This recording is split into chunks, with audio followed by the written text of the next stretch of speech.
No programa de hoje, série especial sobre a Coordenadoria Nacional do Trabalho Portuário e Aquaviário. Em razão da nova legislação dos portos, eu acho que deve ser destacado que a CONATPA vem estudando a matéria, vem tentando dar uma interpretação que possa acalmar as relações do porto. A diferença entre o servidor público em regime seletista e estatutário. A principal diferença do servidor público e do empregado público consta aí justamente com a forma de aposentadoria. E ainda, na nossa agenda cultural, tudo sobre o Simpósio Internacional Migrações e Trabalho, promovido pelo MPT. Nós teremos um público-alvo de 300 pessoas e todas elas poderão se inscrever na página do Ministério Público do Trabalho na internet. O programa de hoje está imperdível. Olá, está no ar o Trabalho Legal, o programa do Ministério Público do Trabalho em parceria com a Associação Nacional dos Procuradores do Trabalho. A maioria das pessoas que está procurando emprego deixa claro no currículo a disponibilidade de mudar de cidade caso seja contratado, situação que pode ocorrer até mesmo com quem já está trabalhando. Quando a alteração de local de trabalho vem acompanhada de mudança de domicílio, ou seja, se o trabalhador tiver que trocar de residência, é direito dele receber o adicional de transferência. Já imaginou ser transferido de uma localidade para outra por exigência da empresa em que trabalha? É o caso de Felipe, que foi transferido do Rio de Janeiro para Brasília por conta das necessidades da empresa em que trabalhava. Eu trabalhava no Rio de Janeiro, tá? E agora fui transferido para Brasília, estou trabalhando em Brasília. Recebi o adicional, tá? Que ajudou muito no custo de moradia aqui, né? De aluguel e de transporte também, locomoção. A gente utilizou para isso. Isso é comum em algumas profissões e, nesse caso, o funcionário deve receber o adicional de transferência. O adicional de transferência é um pagamento previsto no artigo 469 da CLT, a Consolidação das Leis do Trabalho, de no mínimo 25% do salário do empregado, que deve ser pago enquanto ele estiver morando em outra localidade. Toda essa transição deve estar esclarecida na carteira de trabalho. O empregador precisa deixar isto registrado na ficha ou livro de registro do empregador, na relação de informações sociais e também anotado na carteira de trabalho do empregado. Mas existem situações em que a empresa não é obrigada a pagar o adicional de transferência, como explica esta advogada. O empregador não está obrigado a pagar o adicional de transferência quando o empregado já ocupa cargo em comissão, que já é da natureza do cargo, e também no caso do contrato de trabalho já estipular que a atividade laboral já exige a alteração de domicílio, né, já é uma condição explícita ou implícita da atividade laboral, ou quando a extinção do estabelecimento comercial da empresa. No caso, fechou uma empresa e abriu em outro lugar. Então, o empregado é transferido e o empregador não precisa pagar o adicional. É importante ficar atento às condições de contratação para que não haja nenhuma surpresa desagradável, pois a possibilidade de mudança de localidade deve estar prevista no contrato de trabalho. O Trabalho Legal sempre abre espaço para esclarecer as dúvidas dos trabalhadores. É o quadro MPT Responde. Confira.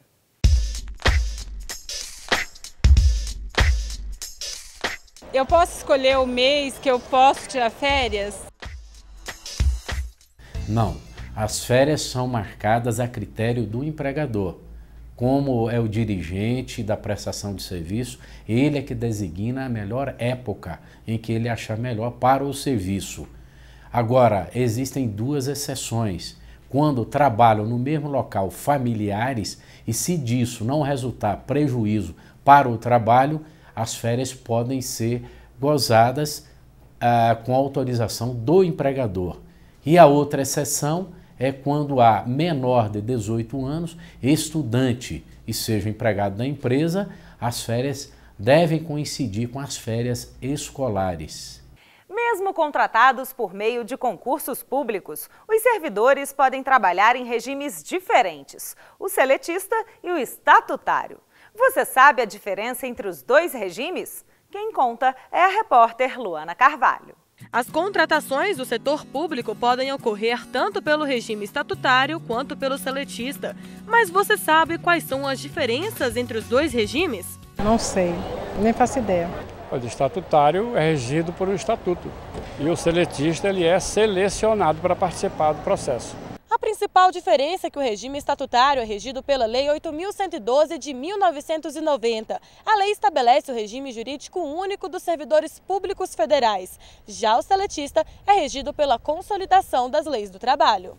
Os servidores dos dois regimes são contratados por meio de concurso público, mas o estatutário é próprio da administração pública direta, ou seja, o Estado e o servidor têm uma relação direta. Já os servidores seletistas são contratados por empresas públicas, fundações públicas e sociedades de economia mista, como, por exemplo, Correios e Banco do Brasil. A principal diferença do servidor público e do empregado público consta aí justamente com a forma de aposentadoria. E na atuação, no geral, a gente vê que o empregado público, por ter a database de concurso, database e acordo coletivo, ele consegue, por esses mecanismos, algumas vantagens e que o servidor público acaba não conseguindo, retirando aqueles servidores públicos de categorias mais organizadas que conseguem fazer negociações que resolvam esse impasse. Os servidores públicos regidos pela Lei 8.112 têm direito a diversos benefícios, entre eles, estabilidade no cargo, que é adquirida após 3 anos. A principal desvantagem é a dificuldade para receber aumento salarial, isso porque depende de orçamento e autorização do Poder Legislativo. Fui convocado imediatamente para trabalhar em ambos, no caso como carteiro, e como gari à época, que era auxiliar de administração pública, e como gari no SLI. E eu preferi, então, o regime estatutário. Primordialmente porque o estatutário tem estabilidade. Você tem garantia de um emprego, no caso, se você não comete nenhum tipo de falta grave para o resto da tua vida. Os servidores seletistas também têm vantagens, como os reajustes salariais definidos em negociação coletiva e as oportunidades para subir de cargo. A principal desvantagem é a aposentadoria, isso porque ela é reduzida de acordo com regras da Previdência Social. Hoje é difícil para o seletista ele se aposentar, porque se ele tem um salário acima de 3.500, de 3.700, que é o teto, ele vai perder muito, vai perder em qualidade de vida. E hoje é difícil, ou seja, muitos vão trabalhar aí até o limite que ele aguentar, porque senão ele vai perder em qualidade de vida, vai perder financeiramente muito. De acordo com a Lei 12.618, de 30 de abril de 2012, o servidor admitido após 4 de fevereiro de 2013 passará a contribuir para o regime próprio de Previdência Social com 11% até o teto do regime geral de Previdência Social, hoje fixado em R$ 4.159 e não mais sobre o total de sua remuneração, como acontecia na regra anterior. E na ocasião de sua aposentadoria, receberá o benefício ilimitado ao teto do regime geral de Previdência Social, não mais integralmente. Um fato importante a ser observado é que qualquer salário dentro do serviço público nunca pode ser maior do que os valores dos subsídios pagos aos ministros do Supremo Tribunal Federal, ou seja, R$ 29.400. Ainda nesta edição, uma reportagem completa sobre a CONATPA, Coordenadoria Nacional do Trabalho Portuário e Aquaviário. Em instantes, a gente volta já.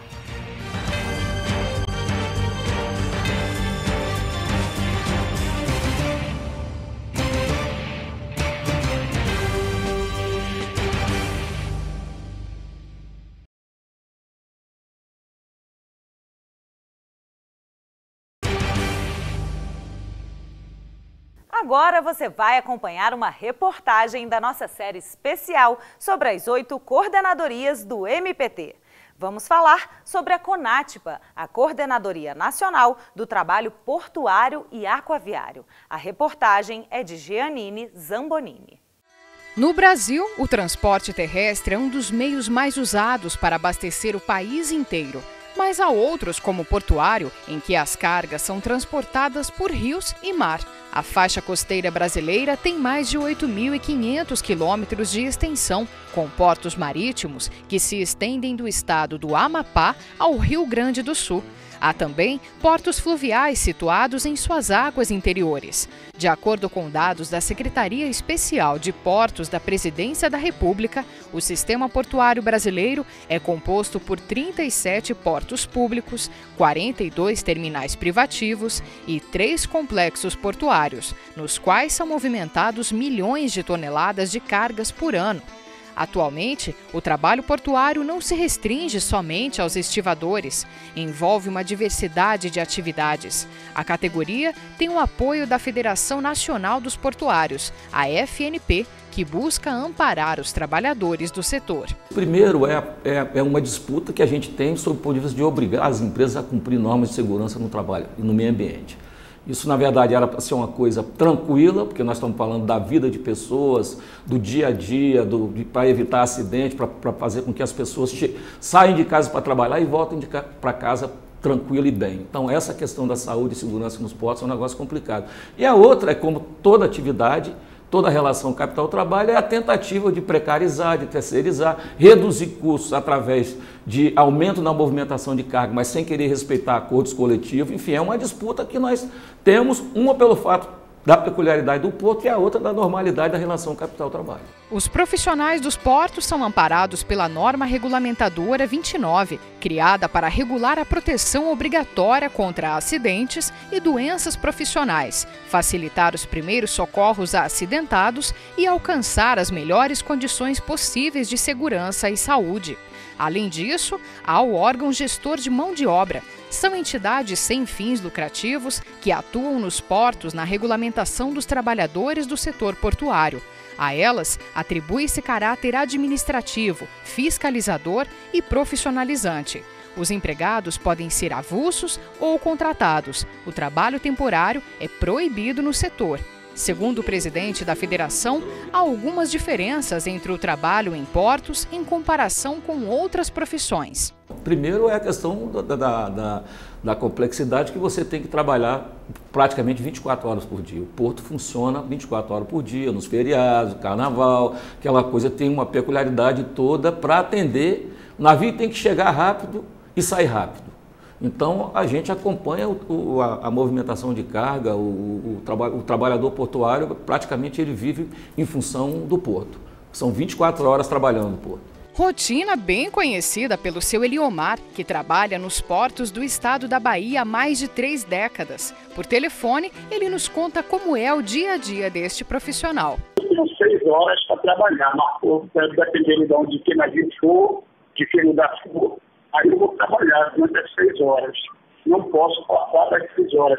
Se eu tiver que dobrar, na outra hora eu tenho que fazer um descanso de 12 horas de novo. Hoje, com 62 anos, ele acumula 5 funções e pensa na aposentadoria. Tentou conseguir o benefício pelo tempo de serviço, mas não teve sucesso devido à falta de repasse de contribuição ao INSS no começo da profissão. Eu já estou preparando para me aposentar, porque antigamente no porto, já tem muito tempo, né? Digamos, há 30 anos atrás era bem difícil. A gente aqui, já teve empresas que só pegava, a gente descontava do nosso dinheiro, mas não recolhia para o INSS. Então teve muitas pessoas que ficou prejudicado com isso. Inclusive eu, se fosse depender de tempo de serviço, eu estava perdido para me aposentar agora. Agora, seu Eliomar está com problemas de saúde, detectados nas consultas médicas que faz anualmente. A solução é se afastar da pesada rotina com um pedido de aposentadoria por invalidez. Anualmente, nós fazemos todo o tipo de inspeção de saúde, sangue, pele, urina, coração, esteira, fazemos isso. E, por sinal, eu agora mesmo estou tentando resolver um problema meu que, no meu último coisa, deu problema no miocárdio. A classe de trabalhadores também tem o apoio da Coordenadoria Nacional do Trabalho Portuário e Aquaviário, a CONATPA, criada em 2003 para promover a regularização das relações do trabalho no setor. Nós temos 4 projetos básicos de atuação que bem definem o objetivo da coordenadoria. Temos os portos democráticos, onde o MPT atua na atividade portuária, basicamente meio ambiente de trabalho, aplicação da NR29 e a escalação do trabalhador portuário avulso. Temos um projeto denominado Ouro Negro, onde o MPT atua, a CONATPA atua em plataformas de petróleo, nesse trabalho embarcado num ambiente tão hostil, verificando condições de meio ambiente de trabalho, terceirização também nessas plataformas de petróleo. Temos o projeto Igarapé, onde a CONATPA fiscaliza basicamente o trabalho embarcado, as condições do trabalhador que está embarcado em diversos tipos de embarcações, da pesca, cruzeiros marítimos, etc. Temos também o projeto Naus, um projeto muito importante, que é o trabalho em estaleiro, o crescimento da construção naval, atendendo demandas da própria Petrobras, né, diversas plataformas que vêm sendo construídas e demandadas, tanto no Rio Grande, Pernambuco.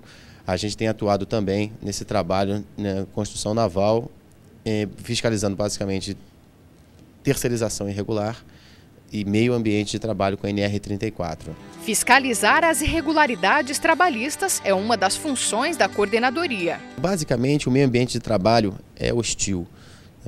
O meio ambiente de trabalho em plataformas de petróleo é complicado, né? O meio ambiente de embarcações de pesca é complicado. E no porto, né? No trabalho portuário, trabalhador portuário avulso, temos problemas em relação à gestão do órgão gestor de mão de obra, na gestão da mão de obra, no rodízio, na concessão de intervalos, interjornada para esses trabalhadores, né, para a gente tentar democratizar a mão de obra. Então a CONATPA vem enfrentando esses problemas. Para combater estes e outros problemas, em 5 de junho de 2013, a presidente Dilma Rousseff sancionou a Lei número 12.815, que trata das relações entre empregado e empregador no setor portuário. Em razão da nova legislação dos portos, eu acho que deve ser destacado que a CONATPA vem estudando a matéria, vem tentando dar uma interpretação que possa acalmar as relações do porto, né, que não é uma relação muito simples, do trabalhador portuário, do empresário, né, do tomador de serviço desse avulso. E o trabalho em plataformas de petróleo também tem exigido da gente muita atenção, porque é uma área de alto investimento, onde a matéria-prima que está sendo explorada é altamente rentável. Então não justifica precarizar a mão de obra, enquanto essas grandes empresas vêm efetivamente ganhando lucros e fazendo muitos investimentos sem priorizar o trabalhador.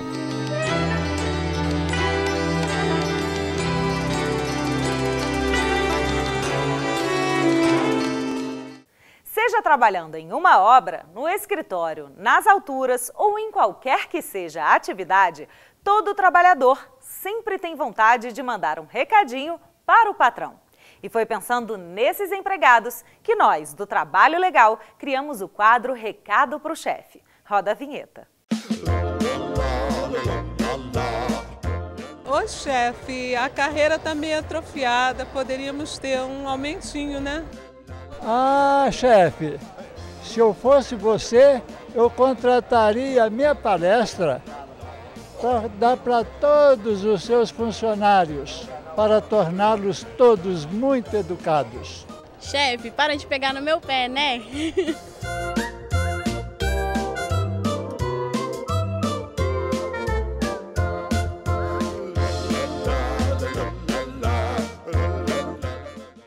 A seguir, tudo sobre o simpósio Migrações e Trabalho, promovido pelo MPT. A gente volta já!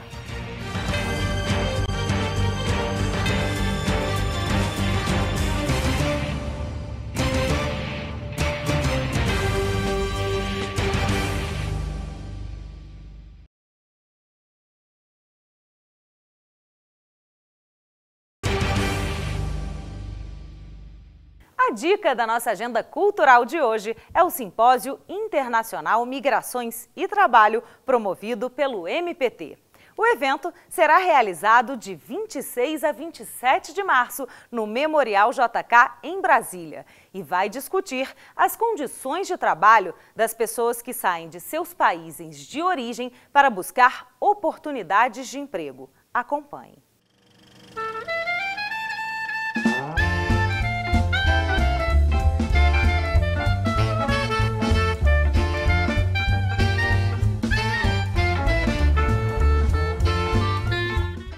Na nossa agenda cultural de hoje, nós contamos com a presença especial do Procurador do Trabalho, Erlan José do Prado. Tudo bom, procurador? Tudo bem. Seja bem-vindo ao Trabalho Legal. Obrigado. Hoje nós vamos conversar um pouquinho sobre o Simpósio Internacional Migrações e Trabalho, que vai acontecer aqui em Brasília nos dias 26 e 27 de março. Conta um pouquinho sobre esse simpósio, procurador. Qual que é o objetivo dele? Então, a migração é um fenômeno social, político e também trabalhista, né? Na história da humanidade. Evidentemente, vários movimentos migratórios estiveram na raiz do desenvolvimento de alguns países e, por outro lado, na tragédia de algumas pessoas. E aí nós chegamos ao trabalho escravo, por exemplo, não é? No Brasil, o Ministério Público do Trabalho sempre se preocupou com a migração de trabalhadores, especialmente sob essa ótica do trabalho análogo ao do escravo. Porém, a integração do Brasil em bloco econômico, como por exemplo agora no Mercosul, inspirado até na experiência de outros blocos como da União Europeia, faz com que nós, procuradores do trabalho, também passemos a nos preocupar com essa migração de pessoas oriundas de outros países, especialmente da América do Sul, embora não apenas da América do Sul. Ultimamente nós temos nos deparado com essa chegada ao Brasil de milhares de trabalhadores haitianos. É uma realidade sobre a qual todos nós temos que nos debruçar, não apenas o Ministério Público do Trabalho, mas também outras tantas instituições públicas e também a própria sociedade civil brasileira. E a quem que é destinado o simpósio, né? Qual que é o público-alvo? Procuradores, juízes, estudantes de direito, relações internacionais, ciência política e várias organizações não governamentais que lidam com os trabalhadores migrantes, resgatados, anistiados, refugiados e retornados ao Brasil. Esse é o público-alvo principal do nosso evento. Agora, como que as pessoas interessadas, né, a participarem podem se inscrever para o evento? Nós teremos um público-alvo de 300 pessoas e todas elas poderão se inscrever na página do Ministério Público do Trabalho na internet. Agora a gente sabe que vai ser realizado no Memorial JK, aqui em Brasília, né? Por que foi escolhido esse local? Bom, primeiro pela beleza do memorial, não é? E coincidentemente nós podemos fazer uma correlação do presidente Juscelino Kubitschek, do próprio memorial, com a história da migração que deu origem à construção de Brasília, né? Então nós vamos aproveitar esse espaço que é belíssimo, acho que quem não conhece terá a oportunidade de conhecê-lo, é um espaço muito bonito, o auditório é impecável, e nós aproveitaremos então essa relação da construção de Brasília pelas mãos dos migrantes com esse seminário e com esse simpósio internacional, cujo objetivo é discutir a migração e as relações de trabalho. Ok, procurador, a gente sabe também que o evento vai contar com vários participantes aí que vão vir de fora. O senhor pode falar um pouquinho sobre esses participantes? Sim, nós contaremos na abertura com a conferência do chanceler brasileiro, né, Luiz Alberto Figueiredo, e teremos também a presença de professores da Espanha, da Itália e da Argentina proferindo palestras sobre essa temática das migrações. Agora, procurador, fala um pouquinho sobre a importância desse simpósio. Bem, como eu dizia no começo, o Ministério do Trabalho quer tomar a frente dessa discussão. Claro que nós temos que estreitar parcerias com outras tantas instituições no Brasil. Ministério da Justiça, Secretaria Especial de Direitos Humanos, Polícia Federal, entre outros. Porém, quando nós observamos que na América do Sul não há outro Ministério Público com essa vocação social trabalhista, que apenas no Brasil existe o Ministério Público do Trabalho, nós queremos cada vez mais capitanear essa discussão que diga respeito aos direitos sociais trabalhistas de todo e qualquer trabalhador migrante, documentado ou não. Agora, aproveitando, né, que a gente está aqui na entrevista especial, o senhor quer fazer um convite especial para as pessoas que estão nos assistindo em casa a participarem do evento? Sim, claro. É um evento que pela primeira vez se realiza em Brasília, promovido por nós, né? E o nosso interesse é que a comunidade acadêmica e jurídica de Brasília esteja reunida nesse evento, não apenas para prestigiá-lo, mas também, especialmente, para poder aproveitar a experiência internacional que será compartilhada conosco. E essa foi a nossa dica do Agenda Cultural de hoje. O simpósio vai acontecer nos dias 26 e 27 de março, aqui mesmo em Brasília. Volto com você no estúdio, Marcela. Obrigada, Luana. Lembrando que o Simpósio Internacional Migrações e Trabalho tem como público estudantes e os profissionais do direito, relações internacionais e ciência política, além de organizações não governamentais. São 300 vagas e as inscrições serão gratuitas.